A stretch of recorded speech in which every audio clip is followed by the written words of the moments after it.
Hello,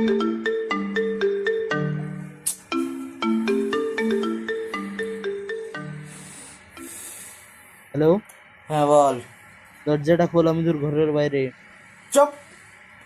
একটা ভদ্রলোকের বাড়িতে এত রাত্রে আসতে তোর লজ্জা লাগে না?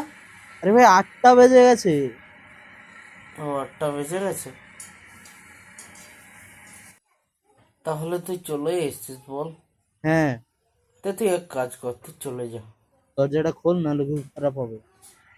দরজাটা একটু জোর করে ঠেল। আরে ঠেলেছি। সিআইডি দেখিস নি, দেখ ফোন করে দরজা খুলে সেরম করে ঠেল। দরজা ভেঙে যাবে, তুই দরজাটা খোল তাড়াতাড়ি। শোন, তুই এক কাজ কর, তুই বাড়ির পেছনে যা। বাড়ির পেছনে গিয়ে কি করবো? গিয়ে দেখ ছাদের গা বেয়ে একটা পাইপ নেমে গেছে, তুই পাইপের গা বেয়ে উঠে যা। আমি পাইপ দিয়ে উঠতে পারবো না। পাইপের প্রাণ নেই তাও নেমে গেছে দেখ। আর তোর প্রাণ আছে তাও তুই উঠতে পারছিস, আর তোর মরে যাওয়া উচিত তোরে। দরজাটা খোল না ভাই। আচ্ছা ঠিক আছে, আমি ভাবনা চিন্তা করে দেখছি আমি উঠি কিনা। A few moments later. Hello, হ্যাঁ। আবার ঘুমিয়ে গেলি নাকি? উঠছেই হবে, উঠছে তাহলে।